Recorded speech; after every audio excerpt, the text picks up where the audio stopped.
आऊज़ुबिल्लाहि मिनश्शैतानिर्रजीम बिस्मिल्लाहिर्रहमानिर्रहीम अल्हम्दुलिल्लाहि रब्बिल आलमीन व सल्लल्लाहु अला मुहम्मदिन व आला आलिहि तय्यबीन व ताहिरीन अल मासूमीन अल्लाहुम्मा सल्लि अला मुहम्मदिन व आले मुहम्मद वअज्जिल फ़रजहुम। मोहतरम नाज़रीन व सामीन अस्सलामु अलैकुम।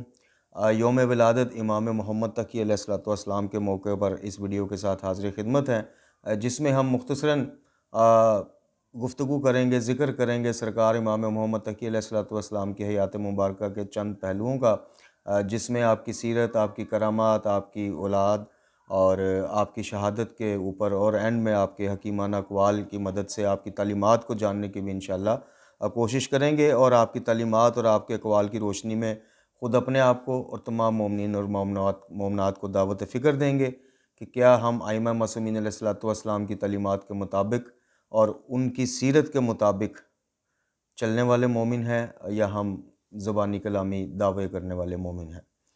तो इमाम मोहम्मद तकी अलैहिस्सलातु वस्सलाम की विलादत मुबारक से आज की गुफ्तगू का आगाज़ करते हैं। माह रजब सन 195 हिजरी की 10वीं तारीख को आप इमाम अली रज़ा अलैहिस्सलातु वस्सलाम के हाँ आपकी विलादत हुई। परवरदिगार आलम ने आपको वो फ़र्ज़ंद अता फ़रमाया जो जुमला कमालात का वारिस बना इमाम अली रज़ा अलैहिस्सलातु वस्सलाम के और इनके मनसब के जानशीन करार पाए। इमाम अली अलैहिस्सलातु वस्सलाम की उम्र मुबारक तकरीबन 47 साल आपकी उम्र मुबारक के गुज़र चुके थे और लोग कभी आपकी इमामत में शक करते थे कि आपका तो फ़र्जंद ही कोई नहीं है, तो ये सिलसिला आगे कैसे चलेगा, और कभी आपको ताने देना शुरू हो जाते थे। रब्बुल आलमीन ने ये कहते थे कि रब्बुल आलमीन ने देखो इमाम अली रज़ा अलैहिस्सलातु वस्सलाम को लावल्द रखा है। यहाँ तक कि एक शख्स ने तो आपको ख़त भी लिख दिया कि आप लावल्द हैं, लिहाजा आपकी इमामत भी मशकूक है। तो आपने फरमाया, यानी इमाम अली रज़ा अलैहिस्सलातु वस्सलाम ने इस शख्स के जवाब में फ़रमाया कि अनकरीब मुझे परवरदिगार ऐसा फ़र्जंद अनायत करेगा जो मेरा वारिस होगा और हक़ व बातिल के दरमियान इम्तियाज़ कायम करने वाला होगा।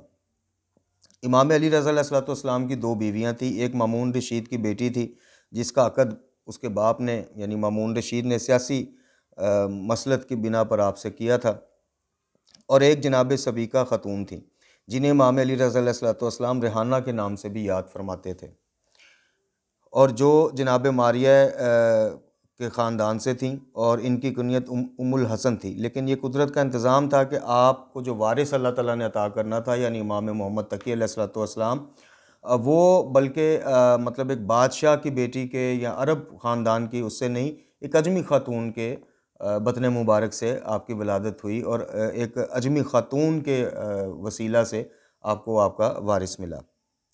आपकी उम्र मुबारक 3 या 4 साल की थी कि इमाम अली रज़ा अलैहिस्सलातु वस्सलाम बाज़ अफ़राद के जवाब में इस अमर की तसरीफ़ फरमा दी थी कि ये मेरा फ़र्जंद मेरे मनसब का वारिस है और यही इमाम वक्त है, और इसकी इमामत पर ताज्जुब की कोई गुंजाइश नहीं है कि खुदावंद आलम ने बचपने ही में जनाब यहिया को भी नबी करार दे दिया था। चूँकि कुछ लोगों ने हैरत का इजहार किया और कुछ ने जो है वो तरह तरह की गुफ्तगू करना शुरू कर दी कि देखें इनके फ़र्जंद की उम्र तो अभी बमुश्किल 3 या 4 साल है और ये कह रहे हैं कि मेरा वारिस है, वक़्त का इमाम है और मेरे बाद मेरी मसनद का जानशीन है। तो आपने फिर, चूँकि आपको पता है कि आइमा अहले बैत अलैहिस्सलातु वस्सलाम की हर बात की जो दलील है वो कुरान और तारीख़ और सुन्नत से ही होती है, तो आपने फिर कहा कि जनाब यहिया अलैहिस्सलातु वस्सलाम को भी अल्लाह ताला ने बचपन में ही नबी करार दे दिया था, और ये इसकी अपनी मसलत है कि किसी के मनसब का ऐलान गहवारा में करा देता है, जैसे जनाब ईसा अलैहिस्सलातु वस्सलाम। जनाब यहिया तो फिर कुछ 4-5 साल की उम्र में नबी बने। जनाब ईसा ने तो पैदा होते गहवारे में बोलना शुरू कर दिया और बता दिया कि मैं अल्लाह का अब्द हूँ और अल्लाह की किताब लेके आया हूँ, वक़्त का नबी हूँ। तो ये अल्लाह ताला की ख़ास निशानियाँ होती हैं जिन्हें वक्तन फ़क्तन या जब वो बेहतर जानता है ज़ाहिर करना शुरू कर देता है। खुरासान आने के बाद भी खैरानी के वालिद का बयान है कि मैंने हज़रत से पूछा कि आपका वारिस कौन है, तो आप इमाम अली रज़ा अलैहिस्सलातु वस्सलाम फरमाते हैं कि अबू जाफ़र। मैंने अर्ज़ की वो तो अभी बहुत कम सिन है। फरमाया कि मालिक कायनात ने इससे ज़्यादा कम उम्र में जनाब ईसा को नबी और साहिब किताब और साहिब शरीयत बना दिया था, लिहाजा ए खैरानी इसमें कोई हैरत वाली बात नहीं है। आपकी कुनियत अबुल जाफ़र अल सानी थी, चूँकि इमाम मोहम्मद बाक़िर अलैहिस्सलातु वस्सलाम का भी जो कुनियत थी वो अबू जाफ़र थी, तो इसलिए आपको अबू जाफ़र सानी कहा जाता था। आपके मशहूर दीगर अलक़ाबात में कान्या, मुर्तज़ा, नजीब, तकी, जवाद वगैरह हैं, जिनमें आखिरुल ज़िक्र यानी तकी और जवाद काज़मीन वगैरह के इलाके में भी और ओवरऑल सारी जगहों पे ज़्यादा मशहूर है। बादशाह ने वक़्त में वक्त विलादत हारून रशीद के फ़र्जंद अमीन की हुकूमत चल रही थी। सन 198 हिजरी में इसके भाई मामून ने कत्ल कर दिया तो वो तख्त नशीन हो गया और सन 218 हिजरी तक इसका दौर हुकूमत रहा। इसके इंतकाल के बाद मोतसिम अब्बासी खलीफा हो गया और इसने सन 202 हिजरी में 25 साल की उम्र में आपको जहर दे के शहीद करा दिया। इमाम मोहम्मद तकी अलैहिस्सलाम सिलसिला इमामत में आइमा मासूमीन में वो वाहिद इमाम हैं जो सबसे कम उम्री में शहीद किए गए, यानी सिर्फ 25 साल आपने ज़ाहरी हयात गुजारी अपनी। इमाम अली रज़ा अलैहिस्सलाम की शहादत सन 203 हिजरी में हुई, लेकिन आपको मदीना से दूसरी सदी के ख़ात्मा से पहले ही तरब कर लिया गया और इस तरह आप अपने वालिद मोहतरम के साया से भी महरूम रह गए बहुत कम सनी में, और फिर बज़ाहिर दोनों में मुलाकात भी ना हुई। यहाँ तक कि आप खुरासान बाइजाज़ इमामत तजहीज़ व तकफ़ीन के लिए तशरीफ़ ले आए और इस वक्त आपकी उम्र 7 या 8 बरस थी।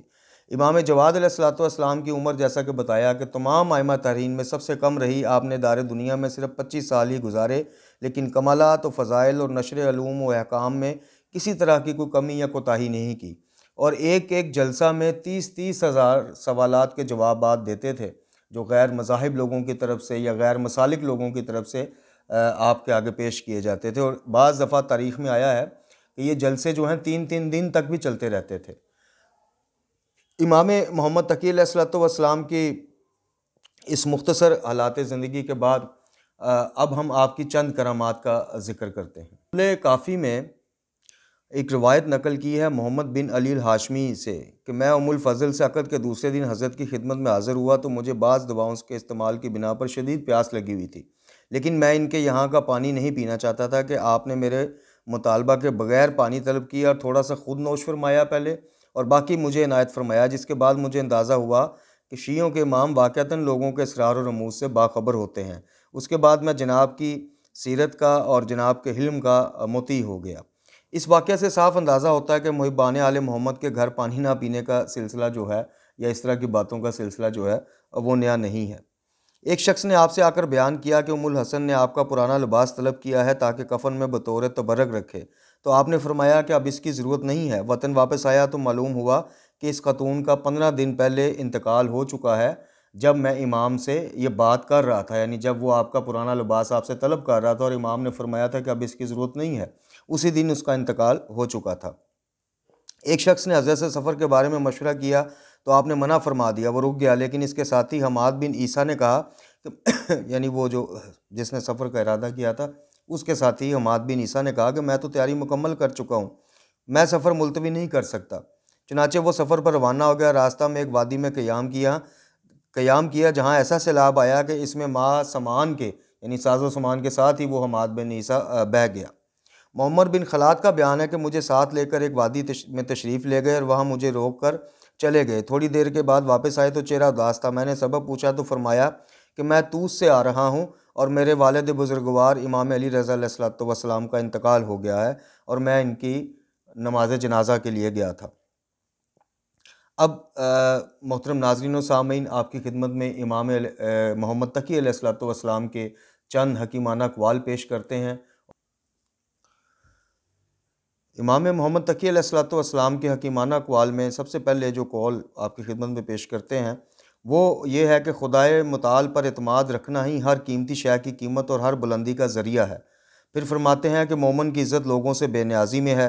फिर फरमाते हैं कि ज़ाहिर में खुदा के दोस्त और बातन में इसके दुश्मन न बनो। और फिर फरमाते हैं कि जिसने राय खुदा में एक दोस्त हासिल कर लिया गोया जन्नत में एक घर हासिल कर लिया। दुनियादारी लहू लाभ के लिए दोस्तों का पैदा कर लेना कोई मुश्किल काम नहीं मोहतरम नाज़रीन व सामीन। दोस्त वो है जो आपकी दुनिया के साथ साथ आपकी आखिरत भी संवारने में आपका मददगार साबित हो। फिर फरमाते हैं भला वो किस तरह ज़ाया हो सकता है जिसका ज़िम्मेदार खुदा हो, और वो किस तरह बच सकता है जिसका तलबगार वो किस तरह बच कर जा सकता है जिसका तलबगार खुदा हो।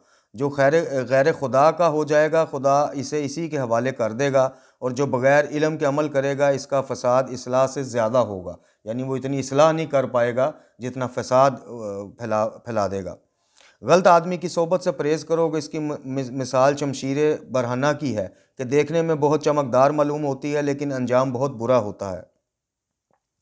फिर फरमाते हैं कि खाइन अफराद का अमीन होना ख़ुद भी ख़यानतकार होने के लिए काफ़ी है। हर मोमिन को 3 चीज़ों की ज़रूरत है, खुदा की तौफीक, अपने नफ्स की तरफ से मौज़ूअत यानी अपने नफ्स की तरफ से अपने आप को वाज़ व नसीहत का सिलसिला, यानी जिसे ज़मीर कहते हैं, ज़मीर की आवाज़।